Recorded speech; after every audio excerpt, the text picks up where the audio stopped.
Hola malditos maricones, aquí les traigo una creepypasta, espero que les guste esta creepypasta, me la pasaron por Facebook. Bueno, empecemos. El experimento ruso. A finales de los 40, investigadores rusos mantuvieron a 5 personas despiertas durante 15 días, utilizando para ello un estimulante basado en gas.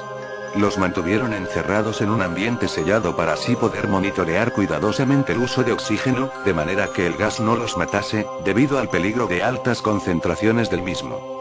Para poder observar lo que sucedía en aquella habitación, y ya que aún no existía el circuito cerrado de cámaras de vigilancia, se decidió utilizar, además de micrófonos, unas ventanas de 5 pulgadas de grosor para así poder observar a los sujetos en la prueba.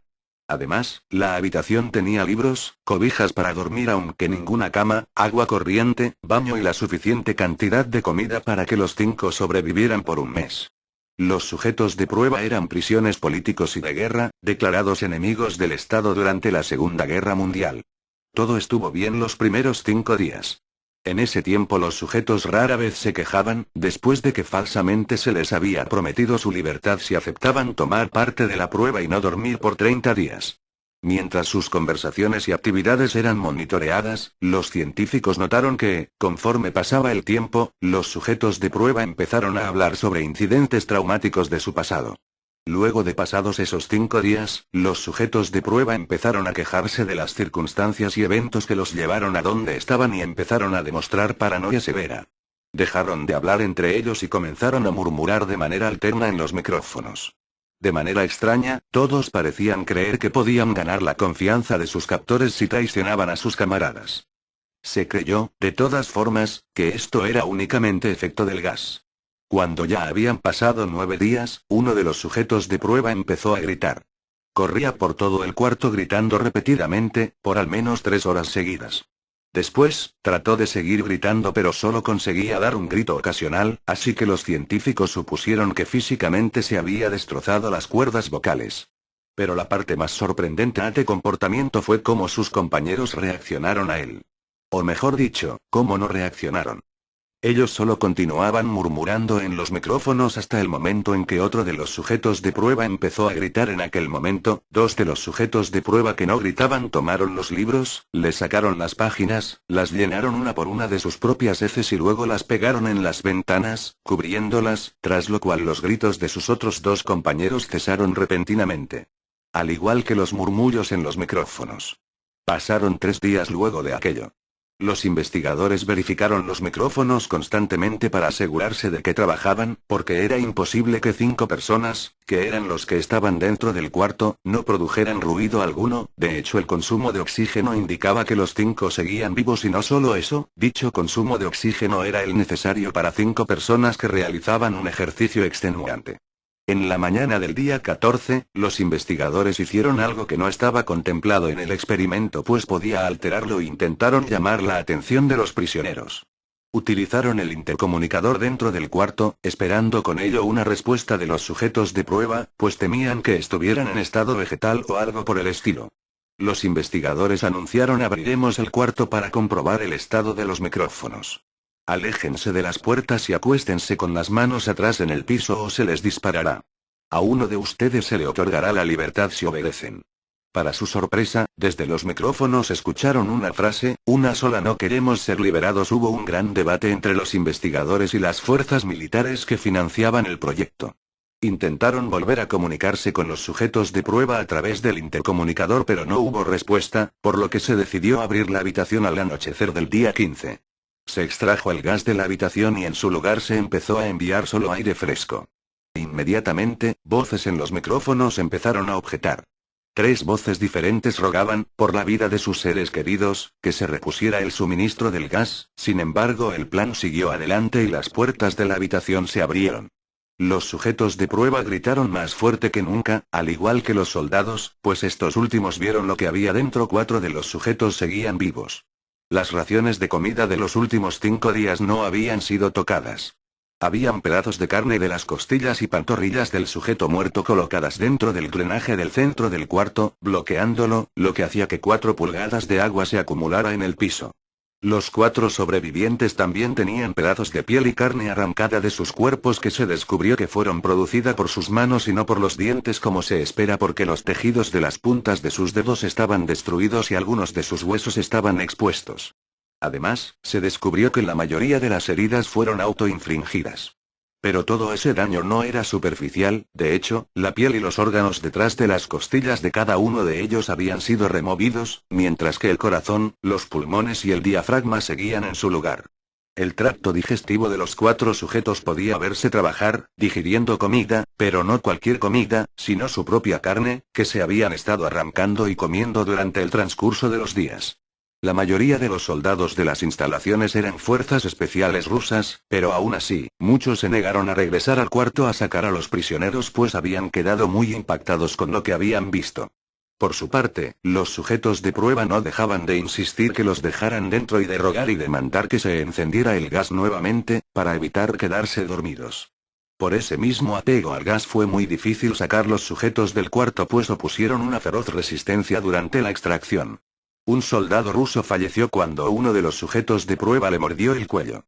Otro soldado fue gravemente herido cuando otro de los sujetos de prueba le mordió la arteria femoral y los testículos.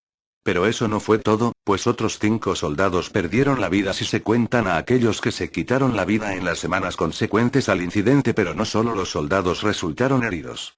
Uno de los sujetos de prueba se dañó el bazo, sangrando de manera casi inmediata. Se intentó sedarlo pero fue imposible, pues ni siquiera con 10 veces la dosis humana necesaria de morfina se logró controlarlo pues seguí luchando como un animal rodeado, logrando con ello romper las costillas y el brazo de uno de los doctores que intentaba ayudarle. El corazón del sujeto de prueba latió al máximo por 2 minutos completos, mientras seguía desangrándose, y siguió gritando por más de 3 minutos, atacando a quien se le acercara y repitiendo la palabra más una y otra vez, cada vez de forma más débil, hasta que cayó, en silencio. Los otros 3 sujetos de prueba fueron inmovilizados fuertemente y llevados hacia diferentes instalaciones médicas. 2 de ellos, con cuerdas vocales intactas, demandaban continuamente más gas para permanecer despiertos. El más herido de los 3 fue llevado al único cuarto de cirugía que habían en las instalaciones y, al igual que el sujeto de prueba con la herida en el bazo, cuando a este sujeto se le intentó sedar para poder colocar nuevamente sus órganos en su lugar, también se mostró completamente inmune a esos sedantes, los normalmente usados para aquellos casos, y de hecho peleó furiosamente cuando el gas anestésico se le estaba colocando. Sin embargo, cuando se probó con otro tipo de anestesia se logró sedar, pero al momento de que sus ojos se cerraron, su corazón se detuvo. En la autopsia se encontró que en su sangre había 3 veces la cantidad normal de oxígeno. Otro de los sobrevivientes fue el que empezó a gritar primero. Con sus cuerdas vocales destruidas, él no pudo objetar la cirugía, y solo reaccionaba agitando violentamente la cabeza en desacuerdo cuando se le administraba el gas anestésico. Inclusive afirmó violentamente con la cabeza cuando alguien sugirió hacer la cirugía sin anestesia, y ni siquiera hizo una mueca de dolor cuando se decidió proceder de esa forma en una operación de 6 horas en las que se intentó reemplazar sus órganos abdominales y cubrirlos con lo que le quedaba de su piel. Sin embargo, ya era casi imposible que el sujeto estuviera siquiera vivo. Una enfermera aterrada, que ayudó con la cirugía, comentó que la boca del paciente formaba una sonrisa cada vez que sus ojos se encontraban, como si aquel procedimiento fuera de rutina y no una cirugía que causaría un extremo dolor sin ningún tipo de anestésico, como en su caso. Cuando la cirugía terminó, el sujeto miró al cirujano y empezó a hacer sonidos fuertemente, como tratando de hablar. Asumiendo todos los presentes que el sujeto de prueba quería decir algo importante, el cirujano le entregó un papel y un lápiz, para que el paciente pudiera comunicarse. Escribió "sigue cortando". Luego de aquello se decidió hacerle la misma cirugía, sin anestesia, a los otros 2 sujetos. Sin embargo, esta vez se les tuvo que inyectar un paralítico pues ellos reían constantemente, por lo que tanto movimiento hacía imposible para el cirujano el poder realizar la operación. Al estar bajo el efecto de aquella droga ellos solo podían interactuar con los ojos. Cuando pudieron volver a hablar exigieron nuevamente que se les diera el gas estimulante al que fueron sometidos al inicio del proyecto, entonces los investigadores intentaron averiguar el porqué de que se lastimaran a sí mismos y por qué querían el gas nuevamente. Por única respuesta obtuvieron un debo permanecer despierto mientras los sujetos de prueba que quedaban vivos eran atendidos. Los investigadores enfrentaron la furia de sus benefactores militares por haber fallado las metas del proyecto y como orden final exigieron la eutanasia de los prisioneros.